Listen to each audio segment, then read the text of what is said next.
Hello student. तो आज हम लोग क्लास 10 का फर्स्ट चैप्टर इलेक्ट्रिसिटी स्टार्ट करने जा रहे हैं। फुल कवर करेंगे इस वीडियो में। वन शॉट है हमारा इलेक्ट्रिसिटी का।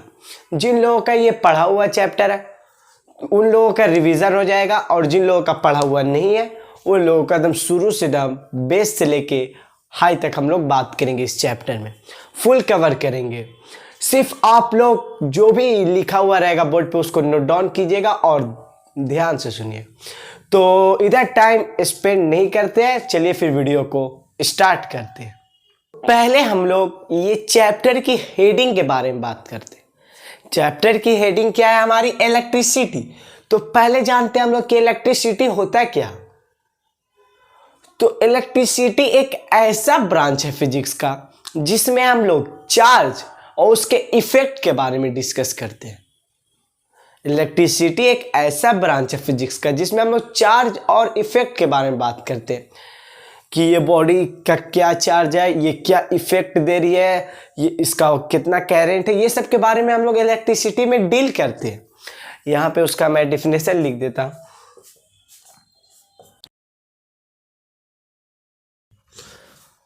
तो इलेक्ट्रिसिटी एक ऐसा ब्रांच है फिजिक्स का जिसमें हम लोग स्टडी करते हैं चार्ज और उसके इफेक्ट के बारे में। तो इलेक्ट्रिसिटी का दो टाइप्स होता है। इसके टाइप्स के बारे में बात करें तो इसका दो टाइप्स होता है। एक होता है स्टैटिक इलेक्ट्रिसिटी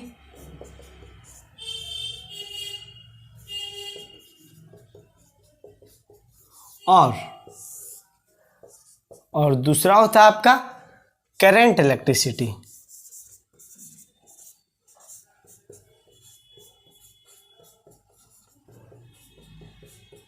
ठीक है। तो इलेक्ट्रिसिटी का दो टाइप्स होता है। एक होता है स्टैटिक इलेक्ट्रिसिटी और एक होता है करंट इलेक्ट्रिसिटी। और ये लेक्चर में आप लोग एक चीज पे ज्यादा फोकस कीजिएगा। ये लेक्चर क्या, हर चीज जो भी आप चीज पढ़ते हैं वो चीज में आप लोग एक चीज पे जरूर फोकस कीजिएगा। जो भी आप वर्ड समझ रहे हैं, मतलब अभी आप लोग को स्टैटिक इलेक्ट्रिसिटी पता नहीं है, बहुत लोगों को पता होगा। जिन लोग नहीं पढ़े उन लोगों को ये चीज नहीं पता होगा कि स्टैटिक इलेक्ट्रिसिटी किसे कहते हैं। तो उसके वर्ड से उसका मतलब समझिए। जो भी वर्ड रहता हो 70 या 60% उसका वर्ड से उसका मतलब निकल जाता। यहाँ पे है स्टैटिक इलेक्ट्रिसिटी। तो स्टैटिक का मतलब क्या चाहिए होता है, यहाँ पे लिख देते हैं। स्टैटिक का मतलब होता है रेस्ट, और जो करंट है उसका मतलब होता है मोशन।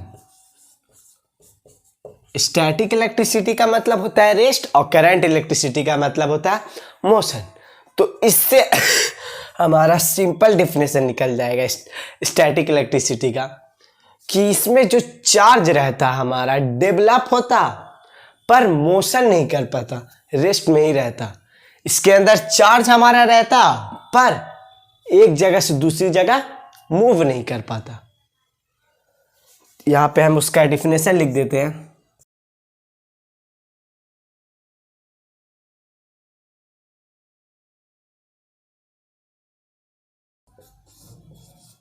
तो देखिए, जो स्टैटिक इलेक्ट्रिसिटी है उसका जो डिफिनेशन है, is a type when electronic charge develop but do not flow.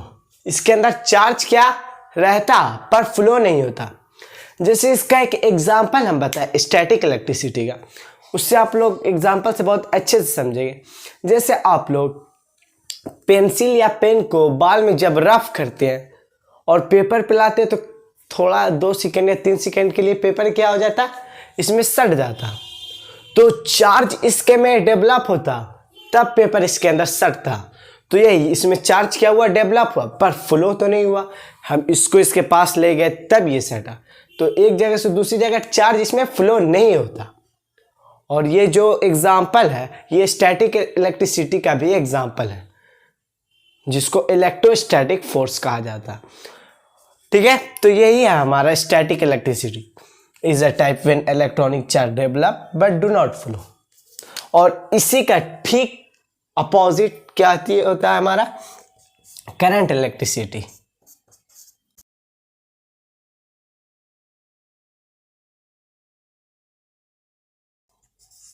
तो देखिए इसको अलग कर देते हैं हम लोग। तो देखिए इसमें है कि is a type when electronic charge develop in motion. इसमें जब चार्ज डेवलप होता तो वो क्या चीज होता, फ्लो होता। जैसे हम लोग का कोई चीज में चार्ज डेवलप होता है, जैसे हम लोग जैसे इलेक्ट्रिसिटी देते हैं तो हमारा क्या चीज होता, वायर से लेके एक जगह से दूसरी जगह क्या होता है, चार्ज ट्रैवल होता है, तो उससे हमारा बल्ब जलता है या फैन घूमता है, ये सब होता है। तो यही है करंट इलेक्ट्रिसिटी का ये पूरा चैप्टर है, करंट इलेक्ट्रिसिटी में हम लोग डिस्कस करेंगे।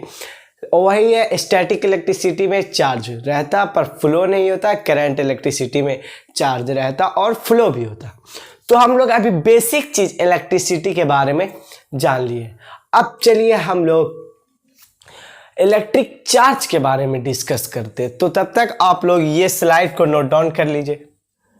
तो अब हम लोग अपनी नेक्स्ट टॉपिक के बारे में डिस्कस करते हैं, इलेक्ट्रिक चार्ज। तो देखिए इलेक्ट्रिक चार्ज किसे कहते हैं, इसमें हमारा एक अट्रैक्शन फोर्स लगता है और एक रिपल्सन फोर्स लगता है। अट्रैक्ट का मतलब होता है एक दूसरे के करीब आना और रिपल का मतलब होता है एक दूसरे के दूर जाना। मतलब इसका जो डिफिनेशन है हमारा,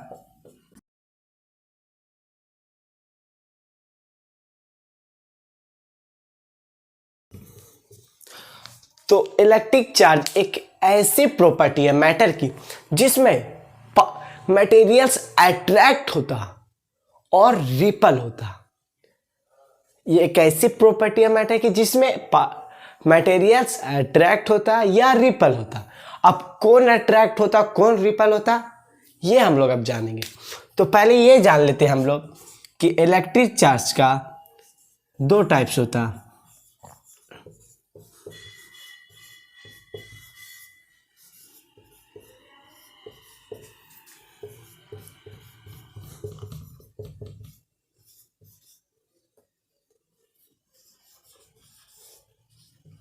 तो देखिए एक होता है आपका पॉजिटिव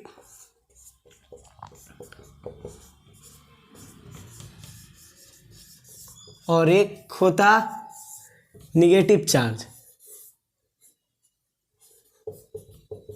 ठीक है, तो पॉजिटिव चार्ज को आप लोग याद कीजिए कि क्लास 9 में हम लोग केमिस्ट्री में क्या बोलते थे। तो पॉजिटिव चार्ज को हम लोग प्रोटॉन बोलते हैं और निगेटिव चार्ज को हम लोग इलेक्ट्रॉन बोलते हैं। तीन चार्ज होता है, एक होता है प्रोटॉन, एक इलेक्ट्रॉन, एक न्यूट्रॉन। न्यूट्रॉन जिसके पास कोई चार्ज नहीं होता। ठीक है, तो यही है, एक पॉजिटिव चार्ज होता है एक निगेटिव चार्ज होता है। अब जो प्रॉपर्टी है हमारी इलेक्ट्रिक चार्ज की वो डिस्कस करते हैं।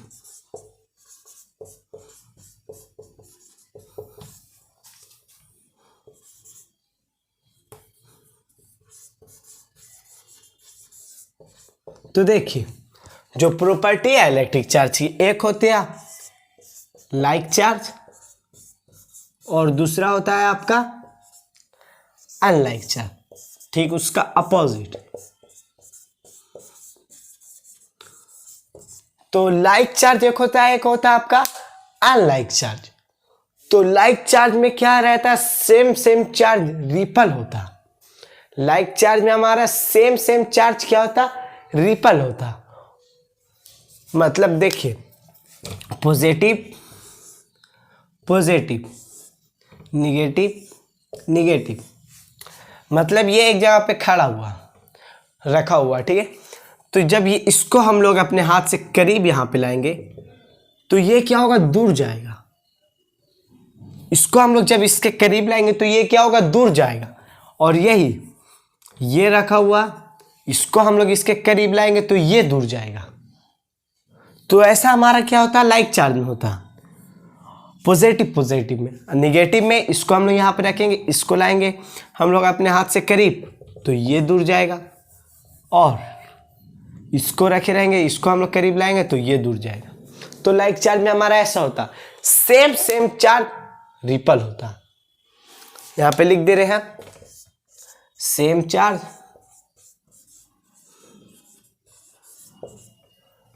Always be repel. ठीक है, अब बात आती है अनलाइक चार्ज की, मतलब इसका ठीक अपोजिट समझिए। इसको अच्छे से लिख देते हैं, इसको ठीक आप क्या चीज समझिए, अपोजिट समझिए। मतलब पॉजिटिव निगेटिव, निगेटिव पॉजिटिव। यहाँ पे निगेटिव चार्ज रखा हुआ, इसको हम लोग अपने हाथ से करीब लाएंगे तो ये लोग दोनों क्या हो जाएगा, एक दूसरे के अट्रैक्ट हो जाएगा, एकदम करीब आ जाएगा। ये लोग दोनों क्या हो जाएगा, सट जाएगा। अगर इसको हम लोग लाएंगे इधर इसके करीब तो ये लोग दोनों क्या हो जाएगा, सट जाएगा। और इसके करीब लाएंगे तो ये लोग दोनों सट जाएगा, और इसको इसके करीब लाएंगे तो ये क्या हो जाएगा, सट जाएगा। मतलब same charge always be repel, opposite charge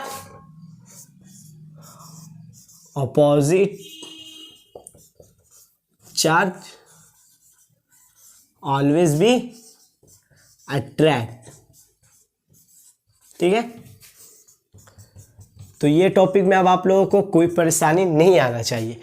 यहाँ पे आप लोग को रिपेल और अट्रैक्ट के मतलब समझ नहीं आया होगा, तो अब आप लोग को ये टॉपिक में डाउट नहीं होगा।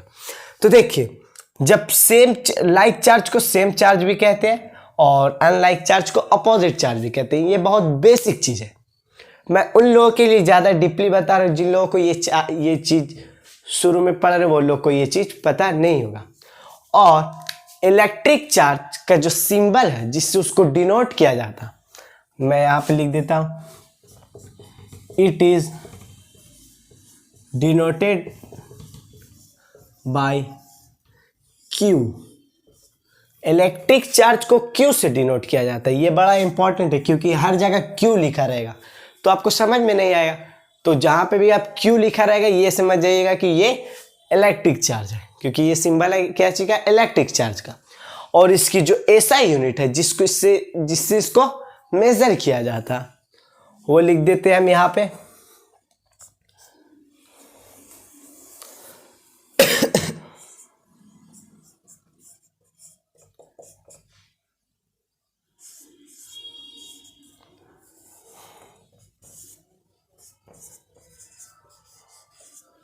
जगह नहीं थी तो हम यहाँ पे लिख दिया आप लोग को कि जो एसआई यूनिट है इलेक्ट्रिक चार्ज की वो क्या चाहिए, कूलम्ब।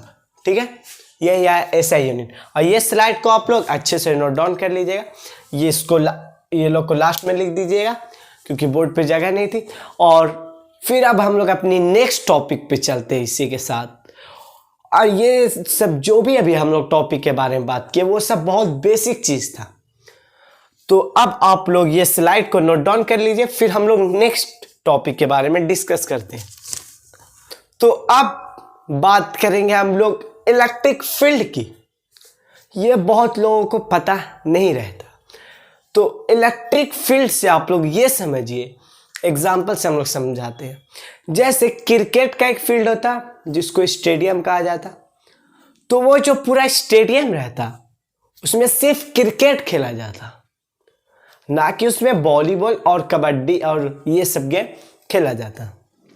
तो वो जो पूरा फील्ड है जिसमें सिर्फ क्रिकेट खेला जाता, वैसे जो इलेक्ट्रिक फील्ड है इसका भी एक अपना फील्ड होता है इलेक्ट्रिक चार्ज का, जिसमें सिर्फ चार्ज मूव करता, जिसमें खाली चार्ज मूव करता। अगर इलेक्ट्रॉन मूव कर रहा तो इलेक्ट्रॉन ही मूव करेगा, प्रोटॉन मूव कर रहा तो प्रोटॉन ही मूव करेगा, ना कि कोई अदर चार्ज आएगा। इलेक्ट्रॉन प्रोटॉन मूव कर रहा तो ये लोग दोनों ही सिर्फ मूव करेगा। मतलब ये है कि इलेक्ट्रिक चार्ज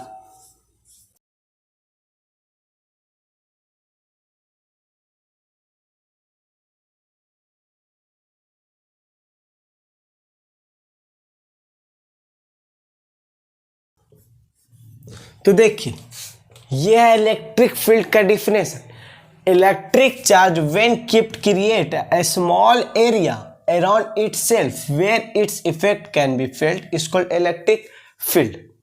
इसको कहने का जो मतलब है, इलेक्ट्रिक फील्ड इलेक्ट्रिक चार्ज अपने चारों तरफ एक फील्ड क्रिएट करता जिसमें सिर्फ उसी का इफेक्ट रहता। मतलब एग्जाम्पल से देखिए समझिए आप लोग, जैसे इलेक्ट्रिक चार्ज है, ठीक है,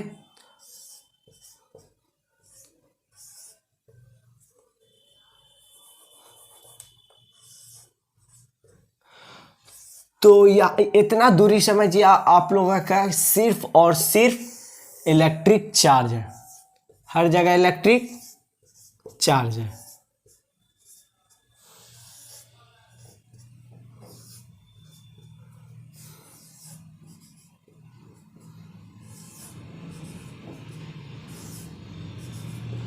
मतलब समझिए आपका हर जगह सिर्फ चार्ज है, पॉजिटिव निगेटिव, ठीक है। तो इतना दूरी जो है सिर्फ ओनली चार्ज है। तो कभी चार्ज इधर मूव करेगा, कभी इधर मूव करेगा, कभी इधर मूव करेगा, कभी उधर मूव करेगा।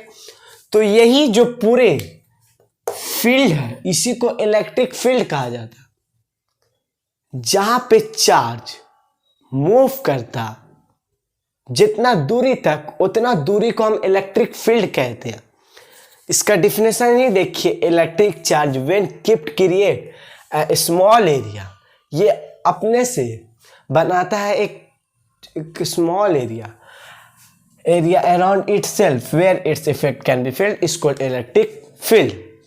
इसी को हम इलेक्ट्रिक फील्ड कहते हैं, जहां पे सिर्फ उस चार्ज है जो अपना इफेक्ट कर रहा है, एक जगह से दूसरी जगह जा रहा है, ये यहाँ जा रहा है, वहां जा रहा है, ये पूरे फील्ड को हम लोग इलेक्ट्रिक फील्ड कहेंगे। तो अब हम लोग अपने नेक्स्ट टॉपिक पे चलते हैं, आप लोग ये स्लाइड को नोट डाउन कर लीजिए। तो अब बात करेंगे हम लोग सब्सटेंस के बारे में कि कितना प्रकार का कैसा सब्सटेंस होता है हमारा जिसमें चार्ज मूव करता है या नहीं। तो हमारा दो टाइप का सब्सटेंस होता है, एक होता है आपका कंडक्टर और दूसरा इंसुलेटर, ठीक है। एक आपका होता है कंडक्टर, एक होता है इंसुलेटर। तो एक वर्ड में इन लोग का मतलब बताएं तो जो कंडक्टर है उसमें से आपका चार्ज क्या होता है, फ्लो होता, एक जगह से दूसरी जगह जाता। और जो इंसुलेटर है उससे आपका चार्ज फ्लो नहीं होता, एक जगह से दूसरी जगह चार्ज नहीं जाता।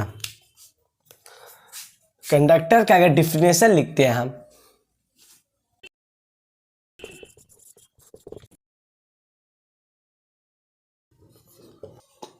तो देखिए जो कंडक्टर है उसमें से हमारा क्या होता है, चार्ज फ्लो होता। इसके डिफिनेशन को रिकॉल करते हैं, दो substance through which electricity can flow are called conductor. ऐसा सब्सटेंस जिसमें से इलेक्ट्रिसिटी फ्लो होता, एक जगह से दूसरी जगह जाता, उसको हम सीधा क्या कहेंगे, कंडक्टर कहते हैं। कंडक्टर का एग्जांपल अगर ले हम लोग तो वायर, वाटर, ये सब हमारा सब एग्जांपल है, बहुत एग्जांपल है कंडक्टर का। अब इंसुलेटर के बारे में बात करें तो इसका ठीक क्या होता है, वो अपोजिट होता। मैं आप लोग को शुरू लेक्चर में ही एक बात बताया कि जो वर्ड आप पढ़ रहे हैं उसका 60 या 70% उसके वर्ड से उसका मतलब निकल जाएगा।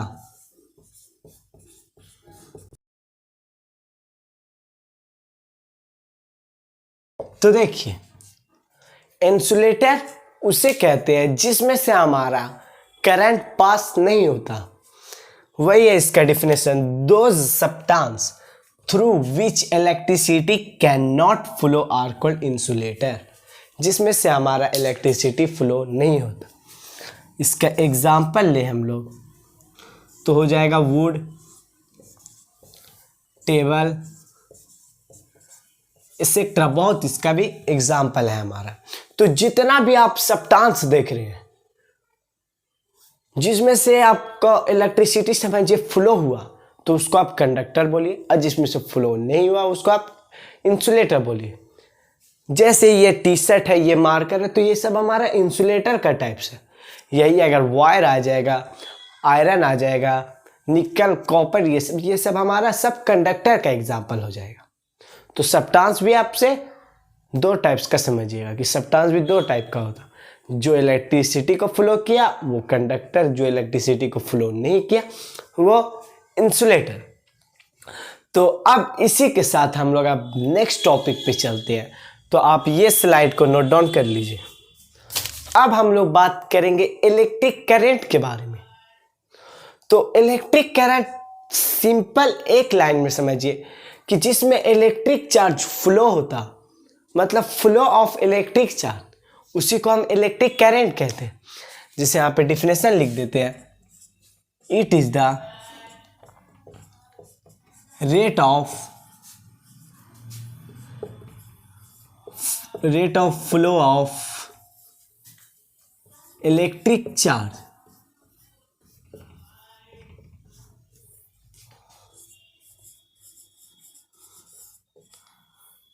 इसी को हम इलेक्ट्रिक करंट कहते हैं। It is the rate of flow of electric charge is called electric current. इसका फॉर्मूला अगर हम लोग निकालें तो देखिए, रेट, जहां पे भी आपका रेट लगा तो वहां पे आप क्या समझिए, टाइम। रेट का मतलब होता है टाइम। जैसे स्टैटिक का मतलब हम लोग रेस्ट समझे थे, करंट का मतलब मोशन समझे थे हम लोग, वैसे ही रेट का मतलब आप लोग टाइम समझिए। ठीक है, तो देखिए, तो फ्लो हो रहा है क्या चीज का, इलेक्ट्रिक चार्ज का। तो इलेक्ट्रिक चार्ज को क्या चीज से डिनोट किया जाता, क्यू से। टाइम को क्या चीज से डिनोट किया जाता, टी से। ठीक है, तो यही हमारा क्या चीज हुआ, करंट का डिफिनेशन निकल गया। करंट को डिनोट किया जाता है, यहां पे लिख देते हैं हम,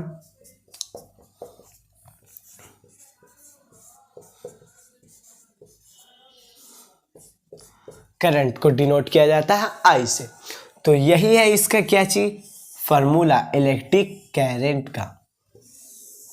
और ये सिंपल लाइन उसका डिफिनेशन रहता कि it is the rate of flow of electric charge is called electric current. तो इलेक्ट्रिक करंट का फार्मूला आता I is equal to Q by T. ये फार्मूला आप लोग को याद कर लेना। हाँ, ये फार्मूला को आप लोग को रट लेना, भूलना नहीं है ये फार्मूला को, क्योंकि आप लोग इलेक्ट्रिक करंट समझ रहे हैं। तो जो चीज़ आप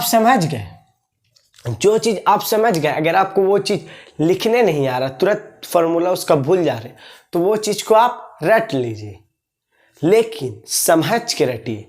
अगर आप जो चीज़ समझे नहीं या और रटने लगे तो आपको वो से कोई फ़ायदा नहीं है। आप वो जो रटे हैं वो कुछ दिन में भूल जाइएगा। ठीक है, तो यही है इसका फार्मूला इलेक्ट्रिक करंट का। इसको हम लोग डिनोट करते हैं आई से। और इसकी जो एसआई यूनिट है इलेक्ट्रिक करंट की, वो है हमारी एम्पियर। ठीक है, इसकी जो एसआई यूनिट है वो हमारी एम्पियर है। तो ये जो इलेक्ट्रिक करंट है उसके बारे में हम लोग सब कुछ बात कर लिए कि इसका जो एसआई यूनिट है वो एम्पियर है, और इसको जो मेजर किया जाता है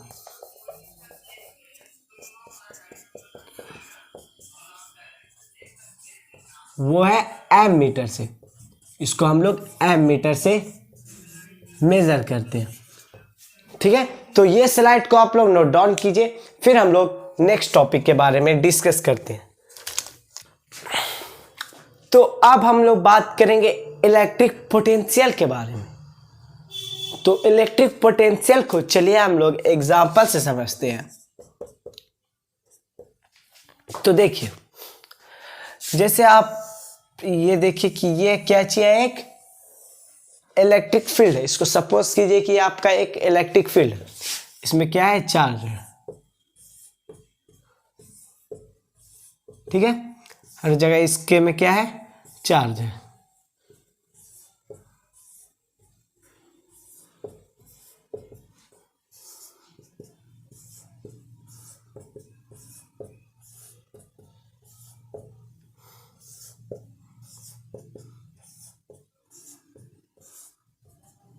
ठीक है, ये पूरी फील्ड में क्या है, इलेक्ट्रिक चार्ज है। इलेक्ट्रिक फील्ड आप लोग समझ गए कि जहां चार्ज का जो फील्ड रहता है, जिसमें सिर्फ चार्ज ही रहता है, उसको हम इलेक्ट्रिक फील्ड कहते हैं। ठीक है।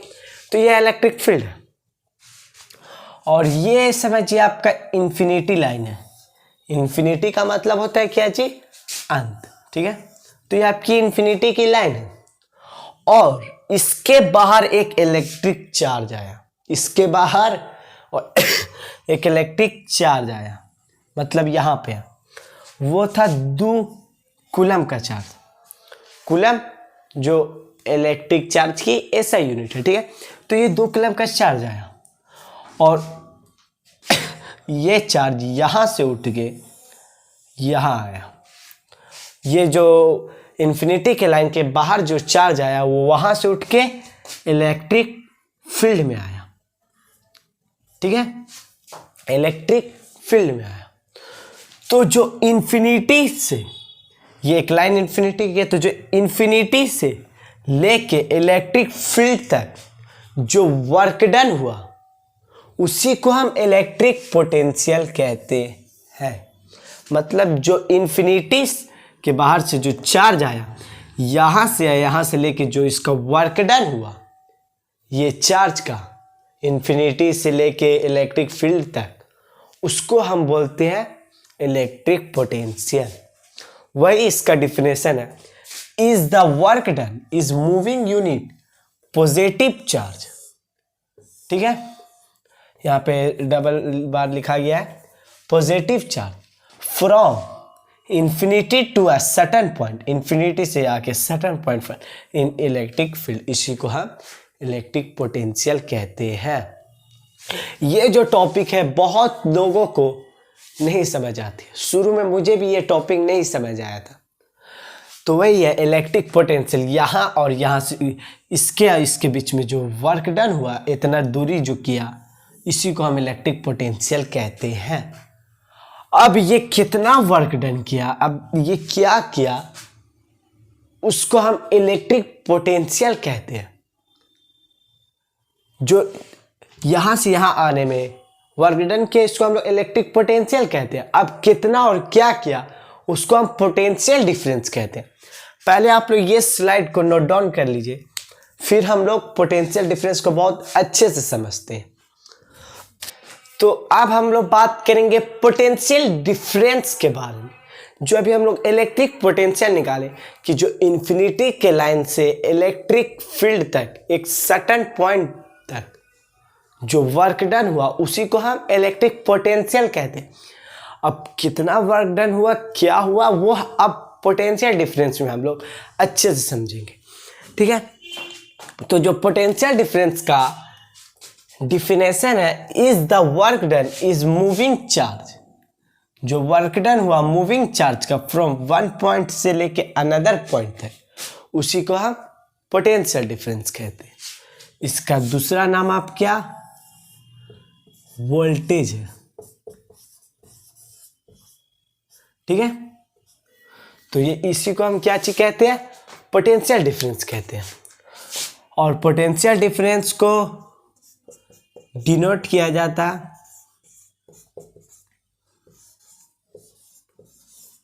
V से, ठीक है।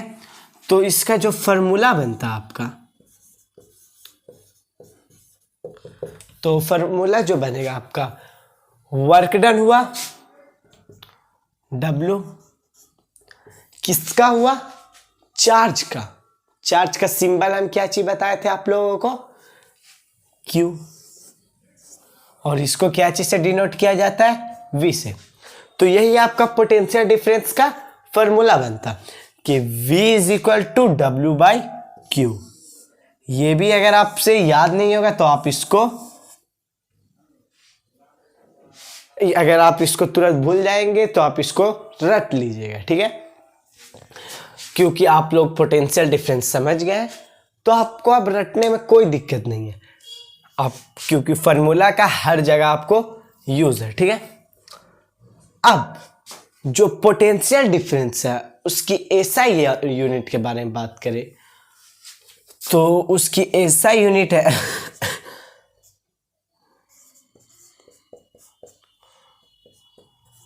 वोल्ट। पोटेंशियल डिफरेंस की एसआई यूनिट है वोल्ट और इसको मेजर किया जाता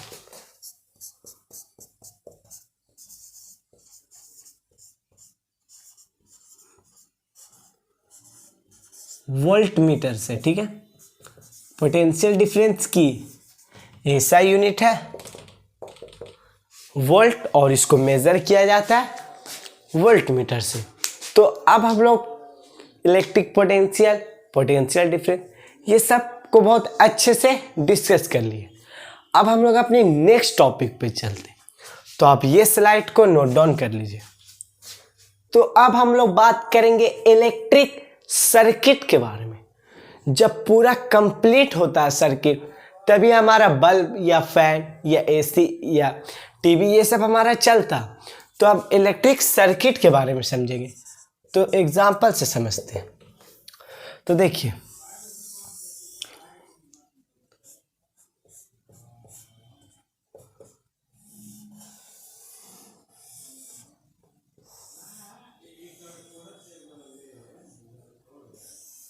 तो देखिए जैसे ये बल्ब को हम लोग को जलाना है, ठीक है।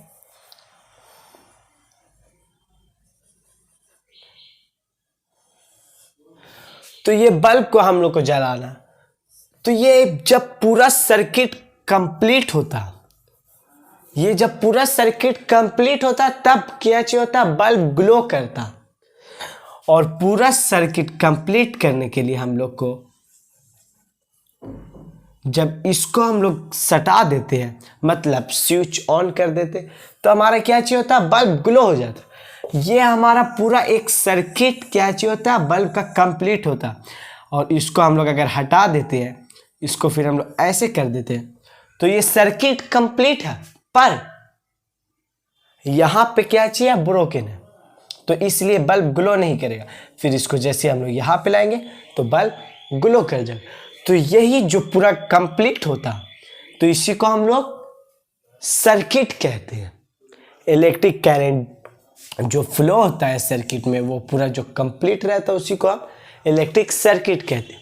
इसका डिफिनेशन रिकॉल करें, ए कंटिन्यूअस एंड क्लोज्ड पाथ, एक कंटिन्यू, जो यहाँ पे करंट क्या चाहिए होता है, कंटिन्यू होता है, और क्लोज्ड पाथ, ये क्लोज्ड पाथ है हमारा ऑफ इलेक्ट्रिक करंट, इसको इलेक्ट्रिक सर्किट।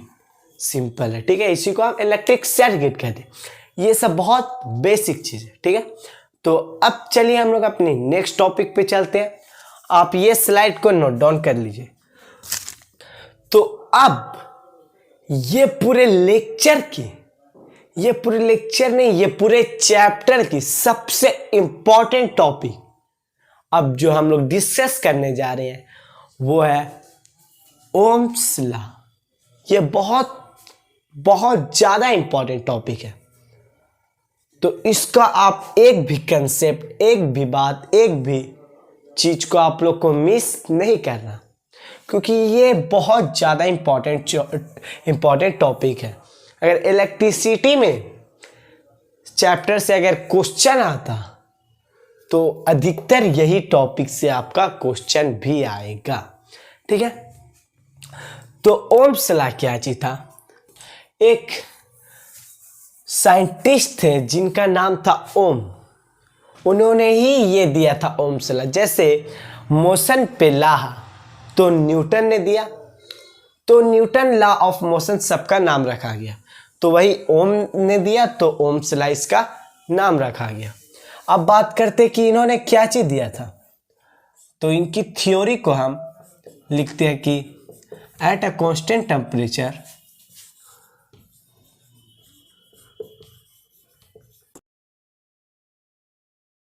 तो देखिए जो ओम्स लॉ थे, इन्होंने यही थ्योरी दिया था, at a constant temperature current is flowing through the circuit is directly proportional to potential difference apply across into conductor।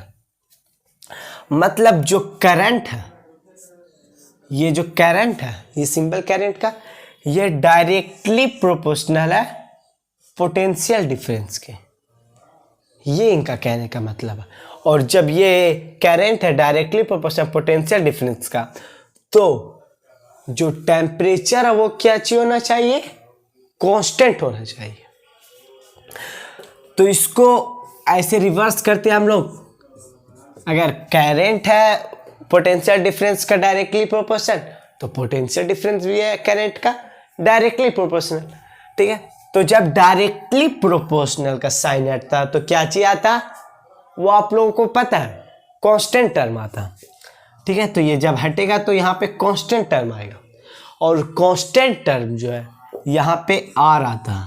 ठीक है, कोई भी आप कांस्टेंट ले लेते हैं, तो यहाँ पे आपको कांस्टेंट आर लेना है। ठीक है, तो ये जो है v is equal to R I, यही इसका फार्मूला बनता है, v is equal to I R, और यही है ओम्स लॉ का फार्मूला।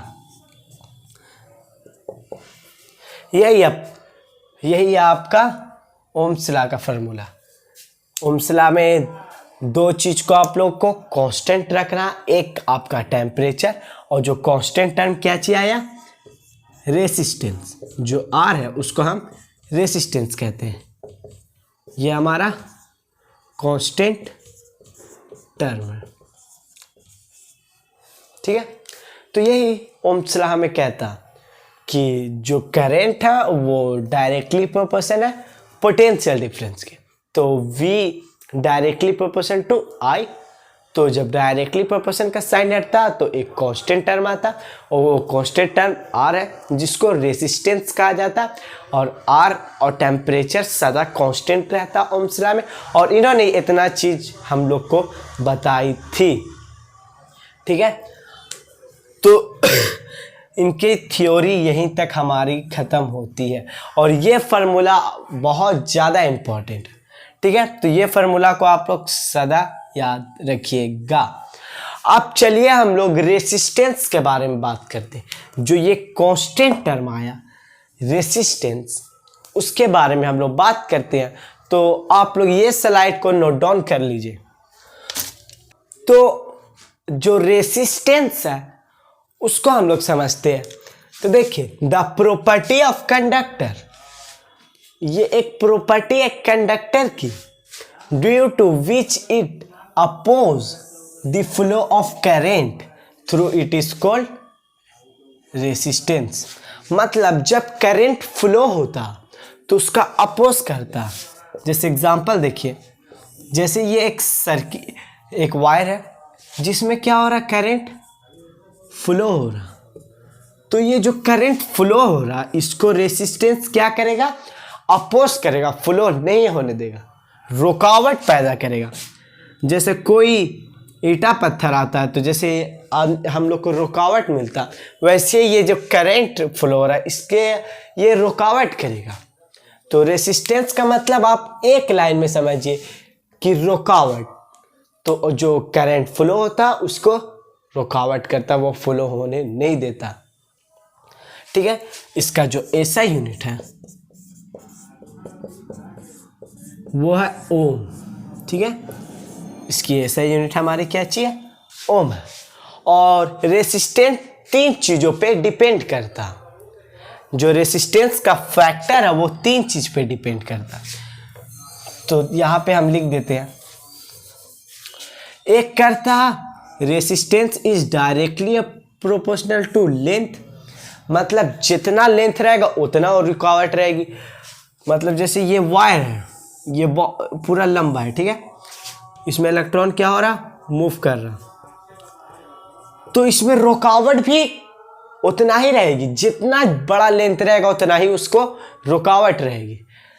ठीक है, और ये इन्वर्सली प्रोपोर्शनल होता एरिया का, ये इन्वर्सली प्रोपोर्शनल होता एरिया का। अगर एरिया बड़ी होगी तो रुकावट कम, मतलब अगर एरिया बड़ी होगी तो रुकावट हमारा कम होगा, इलेक्ट्रॉन इजीली से मूव कर जाएगा। ठीक है, तो लेंथ बड़ा रहेगा एरिया कम रहेगी, लेंथ छोटा रहेगा एरिया ज़्यादा रहेगी। मतलब देखिए, लेंथ बढ़ेगा तो रेसिस्टेंस भी क्या होगा, बढ़ेगा, रेसिस्टेंस बढ़ेगा तो एरिया घटेगी, अगर एरिया बढ़ेगी तो रेसिस्टेंस घटेगा। डायरेक्टली और इन्वर्सली प्रोपोर्शन आप लोग बहुत अच्छे से जानते हैं। अब ये जो दोनों है इससे एक कॉम्बिनेशन होके एक फार्मूला आपका बनता है। ऐसा यूनिट को हम लोग यहाँ पे से हटाते हैं, यहाँ पे लिख देते हैं ओम, ठीक है। तो ये जो फैक्टर है ये दोनों का कॉम्बिनेशन से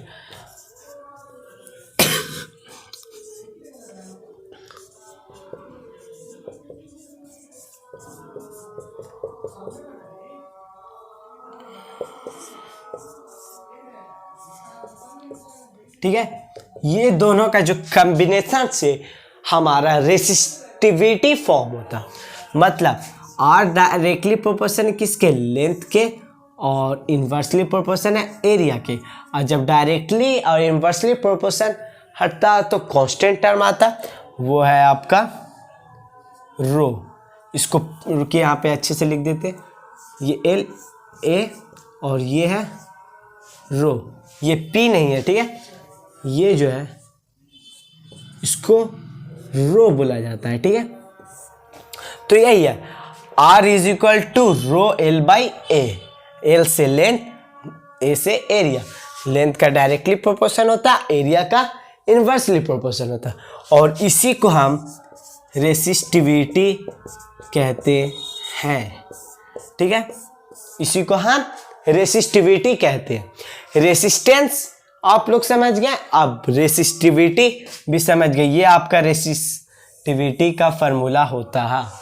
और रेसिस्टिविटी की जो एसआई यूनिट है आपकी यहाँ पे लिख देते हैं, वो है ओम मीटर, ठीक है। SI unit of resistivity is ohm metre. ये एसआई यूनिट है हमारी रेसिस्टिविटी की, क्या चीज, ओम मीटर। तो यही था रेसिस्टेंस, रेसिस्टिविटी, इस सब के बारे में डिस्कस। और इसी के साथ ये लेक्चर हमारा एंड होता हुआ। अब हम लोग मिलते हैं नेक्स्ट वीडियो में। तब तक के लिए आप अपना ख्याल रखें, मजे करें, चिल करें, जो करना है वो करें। लेकिन एग्जाम जिन लोगों का नजदीक है वो लोग पढ़ाई पे ज़्यादा मेहनत करें। Tata, bye bye and take care.